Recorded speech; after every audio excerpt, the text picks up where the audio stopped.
오늘 첫 소식은 한인사회 관련 내용입니다. 애틀랜타 한인사회 유일의 시의원인 존 박 브룩헤이븐 시의원이 3선에 도전합니다.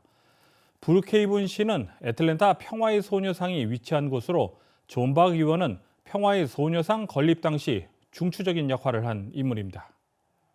브룩헤이븐 시의원 3선에 도전하는 존 박 의원을 후원하기 위해 한인사회가 다시 한번 뭉쳤습니다. 평화의 소녀상 건립위원회는 26일 모임을 갖고 존 박 의원 후원의 뜻을 모았습니다. 김백규 위원장은 인사말을 통해 지금까지와는 달리 이번 선거에서는 경선으로 치러지게 되었다며 한인들이 동참을 당부했습니다. 그분하고 이제 이번에는 경선을 해야 되는 그런 입장에 있는 것 같아요.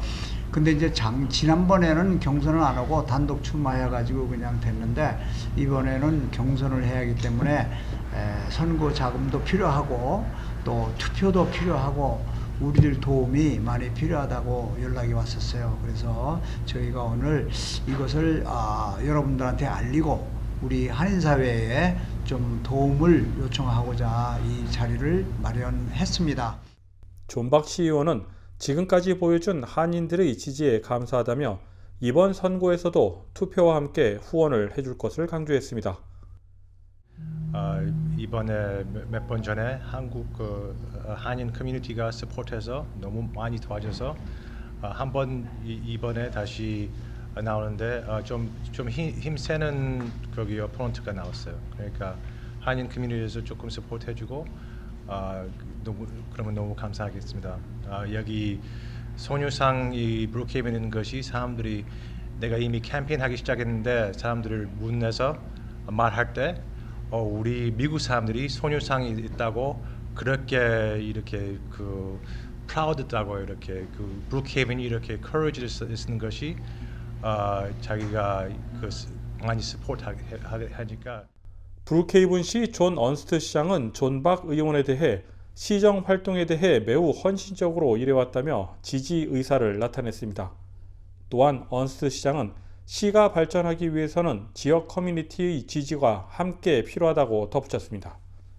한편 존 박 시의원 후원의 밤 행사는 오는 9월 17일 열릴 예정이며 $50,000의 후원금을 목표로 하고 있습니다.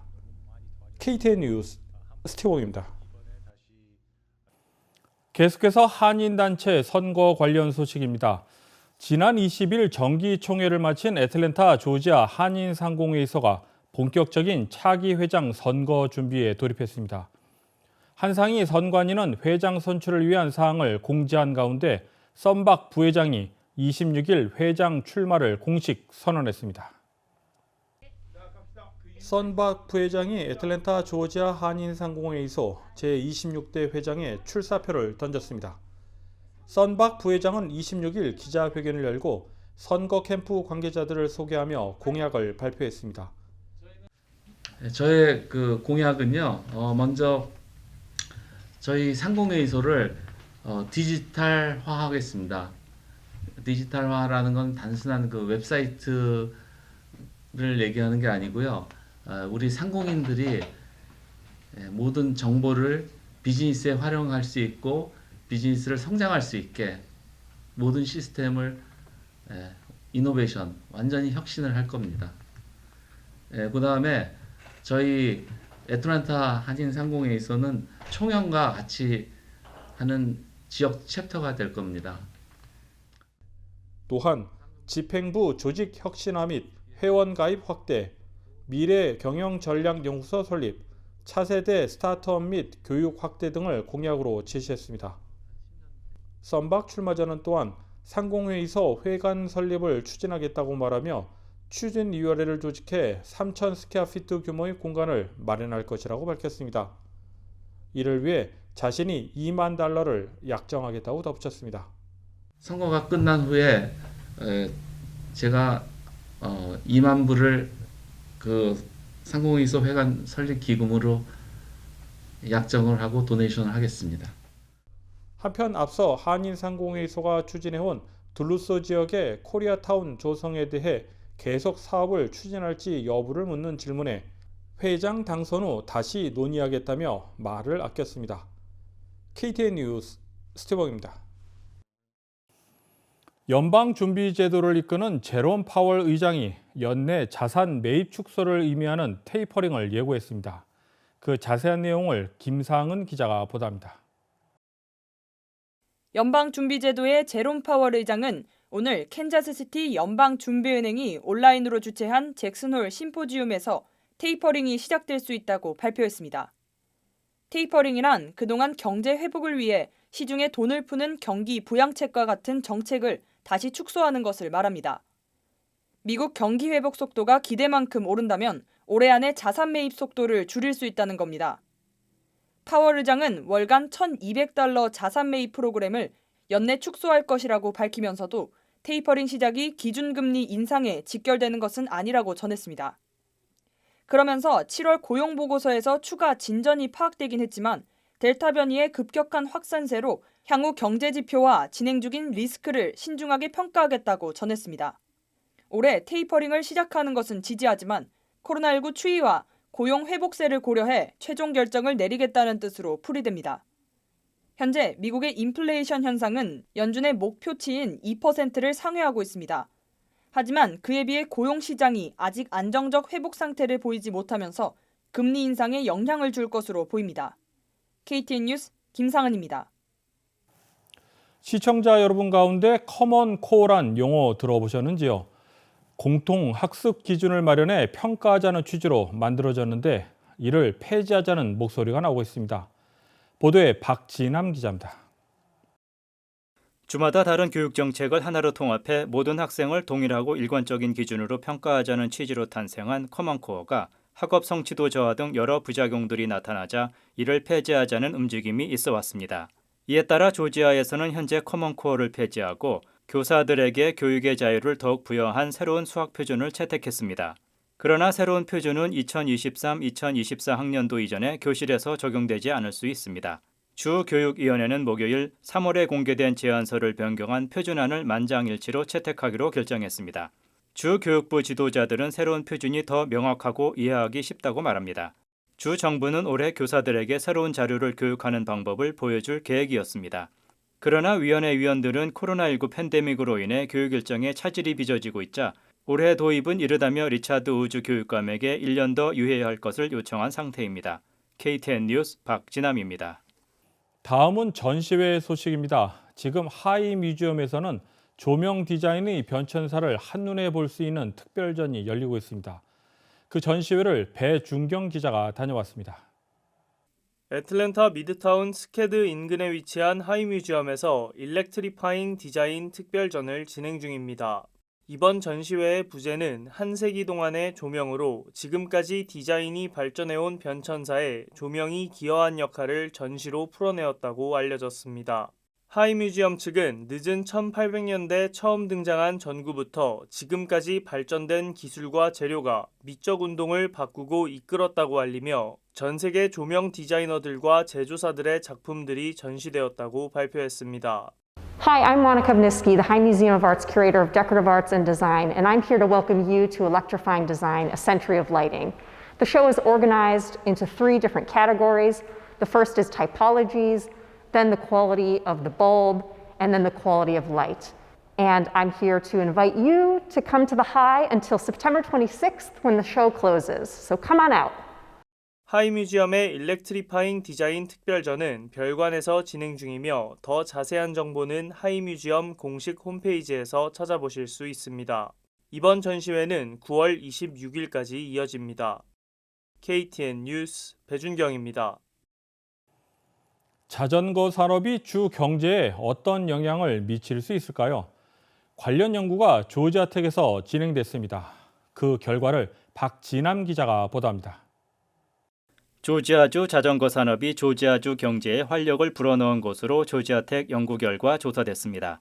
조지아텍의 새로운 연구에 따르면 자전거 관련 산업은 연간 4억 9,600만 달러의 경제적 효과를 창출하고 4,529명의 직원을 고용했다고 발표했습니다.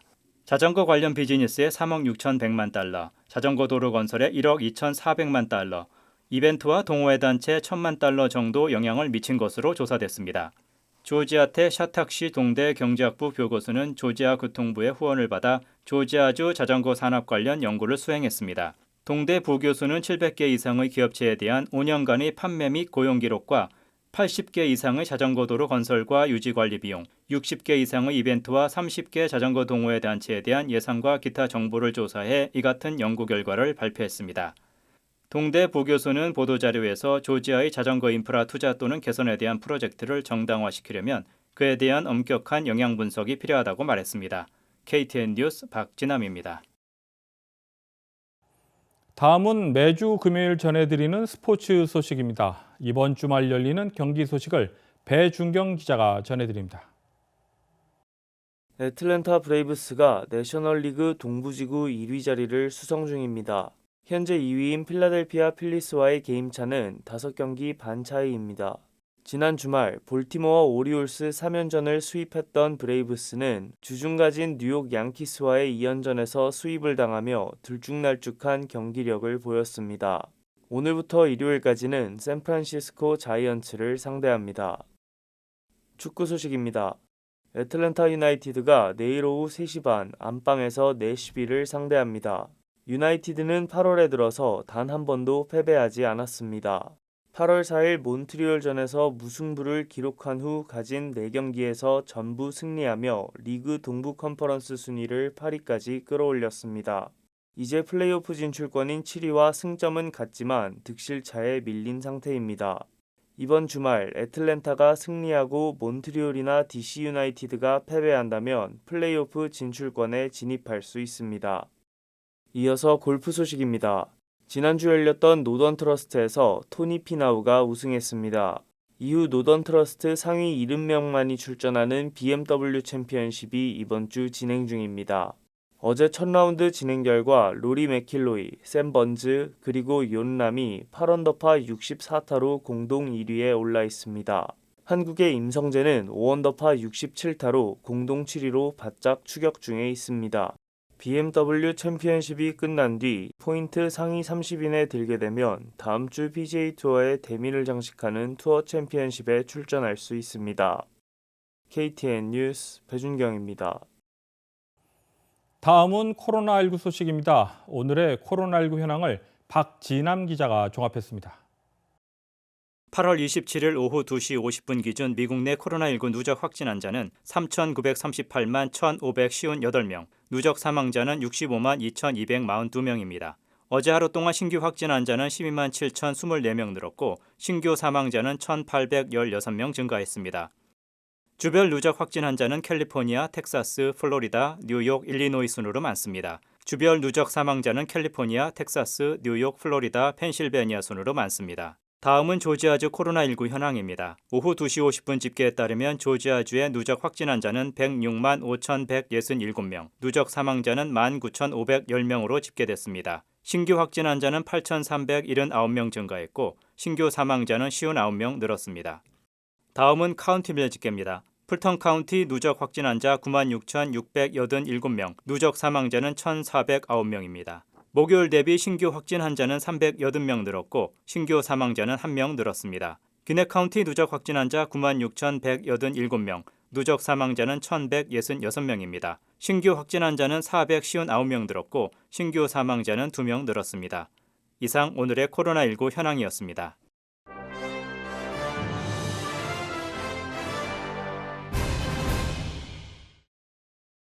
국립허리케인센터에 따르면 열대성 폭풍 후 아이다가 오늘 허리케인으로 세력이 강해졌습니다. 최대 풍속은 하루 만에 시속 40마일에서 75마일까지 증가했습니다. 허리케인 센터는 강풍과 해일로 피해가 심할 것을 예상하고 있습니다. 허리케인 아이다는 오는 일요일 북부 걸프 연합에 도달할 것으로 보입니다. 전미 프로풋볼리그 NFL은 93% 선수들이 코로나19 백신 접종을 받았다고 밝혔습니다. 리그 측은 선수들에게 백신 접종 의무화를 도입하길 원하지만 선수협회가 이를 동의하지 않았다고 전했습니다. 현재 백신 접종을 한 선수들도 2주에 한 번 코로나19 음성 확인증을 제출해야 합니다. 리그 측은 제출 빈도를 일주일에 한 번으로 변경하도록 선수협회에 요청했습니다.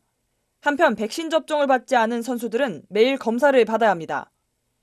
규정을 어긴 선수에게는 리그 규칙에 따라 처음에 14,650달러 벌금이 청구되며 계속해서 규정을 위반한 선수들은 출장 정지, 또는 일주일치 급여를 벌금으로 내야 합니다. 민주평화통일자문위원회의 제20기 미주지역 협의회장 명단이 발표됐습니다. 애틀랜타 협의회 회장에는 김형률 회장이 연임됐습니다. 제18기와 19기에 이어 세 번째 연임입니다.